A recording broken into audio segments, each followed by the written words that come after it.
Hello guys! Welcome back to my channel. Alright, just in case lang po no, na hindi ninyo napansin dahil busy po kayo, no? Gusto ko lang po ibalita, sariwang-sariwa. Lumaki po ang dividends ni Ginebra San Miguel. Very impressive. Ang laki po ng itinalon at sana dire-diretso na ba to? Na ito, no? So ang tanong ko, John, to the moon na ba si Ginebra San Miguel? Pero, konting kwento lang po tayo, no? Lahat po tayo pagdating po sa stock investing, meron po tayo nito, yung the one that got away. Yung ang laki ng panghihinayang natin na sana siya na yung the one, siya na yung magpapayaman sa atin. Kaya lang, no? At that time na napakaganda ng presyo niya, mura-mura siya, at hindi siya pinapansin ng mga tao, either hindi natin alam dahil syunga-syunga tayo, hindi tayo aware, talagang natutulog tayo sa pansitan, or kilala natin siya pero takot tayong pumasok, no, noong time na yon, or for some other reason na gusto sana natin kaya nang hesitant tayo ng time na yun. Ayun na nangyari, it got away. At tulad po nito, ang dami mong yumama sa DMCI, sa Semirara, sa China Bank. Lumipad po itong mga to, no? And lalo na yung DMCI tsaka Semirara sa dividends pa lang. Tapos yung capital gains, wala talaga. Tubulugaw talaga. Ito sa akin talaga, inggit ako dito. Ito talaga yung that got away sa akin. Itong mga ito, hindi ko talaga natunugan nito, no? Masakit, pero kailangan tanggapin na may mga ganon. Pero ako po, ginagamot ko po ito ngayon, no? Na may ginagawa kong paraan para ma-detect ko kung sino talaga yung mga paangat lately. At sana wala nang magagat away sa atin. Kaya talagang maamoy natin lahat ng lilipad. At report ko po syempre sa inyo, no? Pag may natutunugan tayong palipad na po, no? Ayan. So, swerte pa rin na nakachamba pa rin si Kuya John in the past. May konti tayo na-chamba na stocks at isa po dito si Ginebra San Miguel. At nag-declare po siya ng regular dividends at special dividends. Magkano, Kuya John? Dati po, just a few months ago, kailan lang po ito, guys? Kailan lang po ito? This is just last year. Noon last year, nasa 250 lang po, no? 2 pesos and 50 centavos ang pinamimigay na dividends ni GSMI per quarter po, no? So talagang dividend stock po ito kasi pag ganitong quarter din nagbibigay, dividend stock po talaga ito kasi alam nila na ang bibili ng stock nila, no, ay maasa sa kanila, kaya binibigay nila quarterly at medyo nandoon yung consistency po, no? Ayan, kasi syempre itong business naman po na ito, hindi yata sila masyadong capital intensive, no? I'm not sure, no? I could be wrong, pero I think may leeway sila na mag-declare ng dividends. Tapos yun nga, 250 pesos per quarter, parang kailan lang po yun, ilang quarters ago, no? Just last year. And then naging 3 pesos, kung makikita po ninyo dito, naging 3 pesos per quarter, no?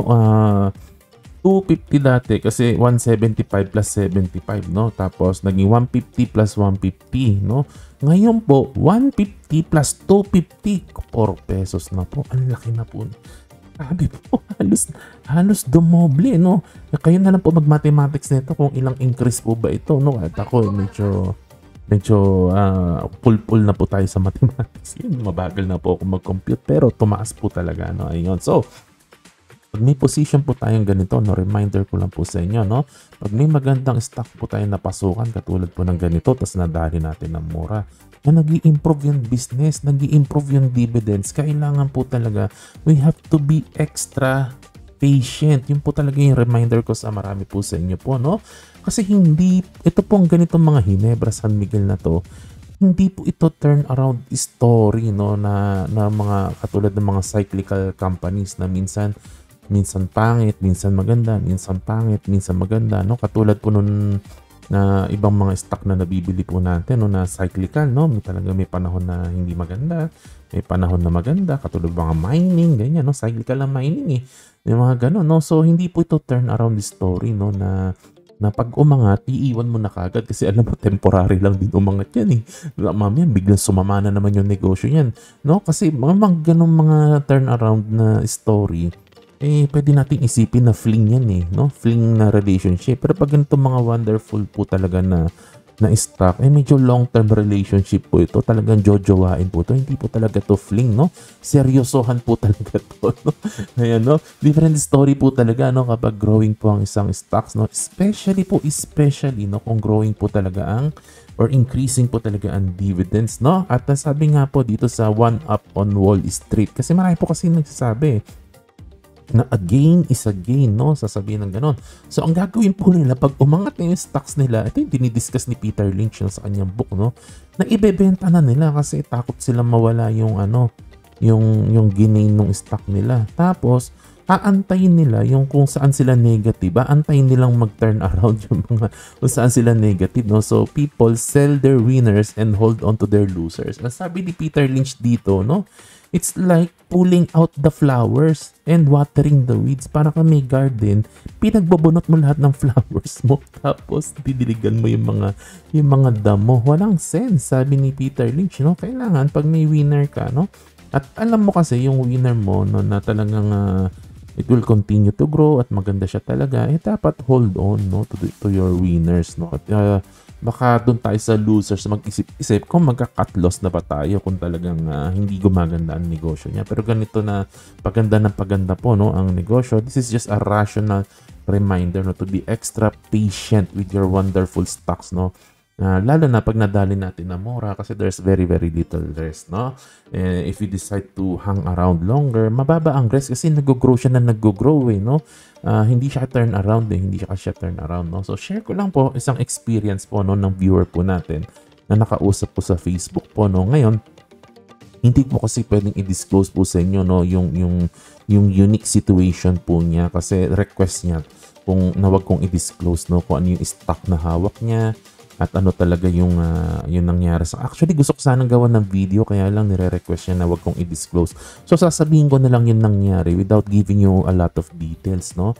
Around 20 years ago, around 2004, mga ganyan na period, no? 20 years ago, may binili siyang isang stock, no? For some circumstances na kinailangan niya bilhin yung stock na yon, no? So, bumili siya ng stock na yon because of yung unique na situation niya. And I feel na hindi siya talaga stock person, no? So, ang ginawa niya nung nabili niya yung stock na yon, hindi niya ginalaw. And tumaan yung panahon, umangat ang market, bumaba ang market, kung ano-ano ang nangyari sa market. Eh siya, hindi niya tinitingnan. Carry on lang siya sa daily life niya. Kung ano yung pang-araw-araw na buhay niya, sige lang siya ng sige, no? Hindi niya chinecheck yung market, yung news, etc. Ganyan-ganyan. Kasi ito lang naman ang holding niya, no? Nag-iisa. Eh today, ang return siya doon sa isang stock na hawak niya 20 years ago ay 25x lang naman. So yun po yung minsan, no? Yung nagiging benefit, no, ng pagiging patient, no? Of course, sa situation niya, no? Accidental yung pagiging patient niya kasi talagang hindi siya masyadong hindi siya masyadong active sa stock investing, no? Talagang kinailangan lang niya itong bilhin dati, so binili niya. Ay ngayon, dahil hindi niya tinitingnan. Ayun, minsan sinasabi ni Warren Buffett, no, we have to be very patient. So, na-share ko lang naman. Actually, gusto ko sanang gawa ng video to, kaya lang hindi kasi siya pumapayag. So, we have to respect. So, pero syempre, pwede ko i-chismis na may kachokaran tayo sa Facebook na 25x. Kahit ako sa tingin ko, in 20 years, hindi ko po kayang gawin itong 25x. Ang galing po talaga nito, no? So, yun nga rin, minsan, diba, isang lesson din po. Hindi po puro talino ang stock, no? Talagang minsan, yung pagiging patient is a very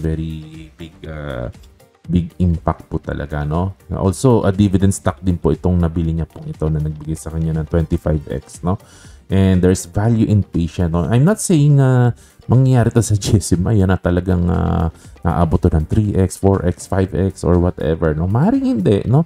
But, ang sinasabi ko lang, pwede naman tayo magantay ng konti. Parang wala naman masyadong mawawala sa atin, no? Na magantay-antay pa ng konti, no?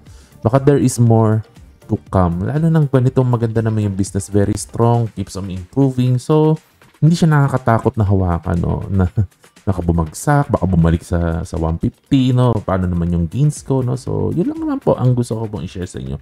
Konting-konting chikahan lang po, no? Sa this evening po na to, no? Sana may value po kayong napulot, no? Na talagang itong video na to galing talaga sa puso ko. Kasi, kung makapansin mo ninyo talaga, no? as an investor, very, very patient po talaga ako. At matagal po talaga ako magbenta po talaga, no? At sa ngayon, no? Nagbabago na tayo kasi dati minsan napapaaga rin po ako. No? Well, anyways, kwento-kwentuhan lang po natin. Kayo po, anong masasabi po ninyo, no? About patience, about locking your gains, yung mga ganyan po. And of course, I respect all opinions. So, kwentuhan po tayo, no? So, comment section sa baba. Happy investing po sa inyo. To God be the glory. God bless. Bye-bye.